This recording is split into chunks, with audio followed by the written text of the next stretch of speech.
احنا بنعمل عصابة ولا ايه؟ شكلنا كده بنعمل عصابة. نعمل عصابة عظيمة.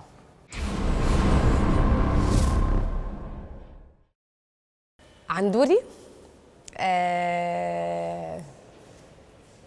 والله مش عارفة أقول إيه ولا إيه ولا إيه. بس هي حاجة totally different عني، مختلفة كل الاختلافات من أول الاسم. نيرة، اسم مختلف تماما عني.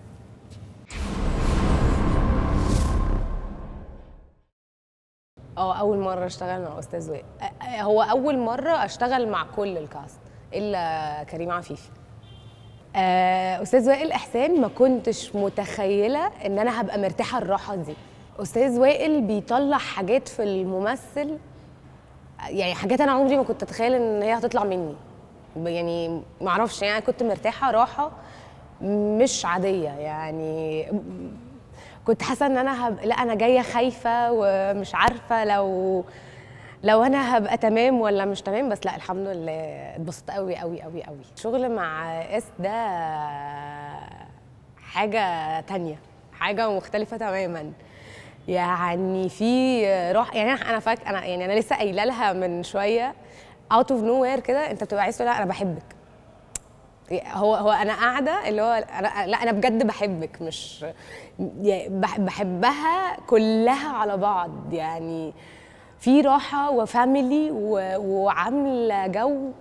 ده ايه ده؟ ايه اللذاذه دي اللي هو بجد يعني. واحنا قاعدين عارف اللي هو ايه، مامي اللي هو انا كل شويه عايزه اقول انا بحبك انا بحبك انا بحبك. لا اتبسطت. لا كاست بصراحه اللي هو لا مش عايزه امشي واسيبكم، لا مش عايزه امشي واسيبكم.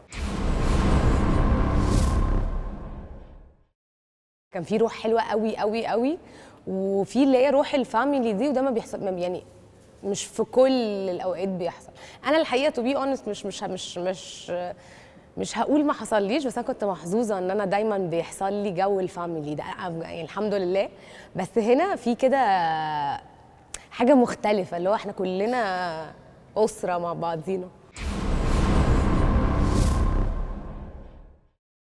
يعني يا رب ان شاء الله يبان اون سكرين، لان احنا بجد حبينا بعض قوي جوه الموضوع.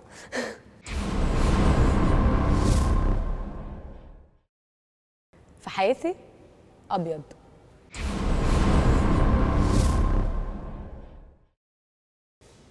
تشيكن ستريبس.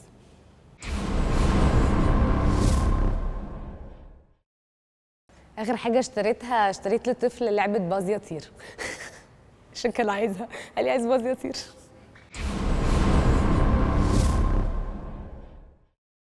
اخر فيلم رحته سينما اولاد حريم كريم.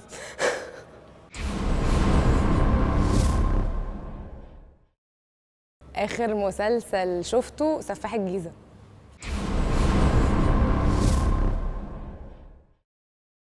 اخر 3 اغاني I will survive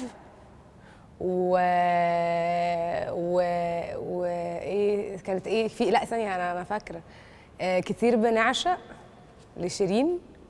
والتالتة كانت حاجة أنا مش فاكراها حالا، بس بتاعت مصطفى قمر اللي هي الجديدة اللي هي يلا مش مهم. دول آخر 3 مالهمش علاقة ببعض. استنوني في شخصية نيرة في فيلم عصابة عظيمة رنا رئيس.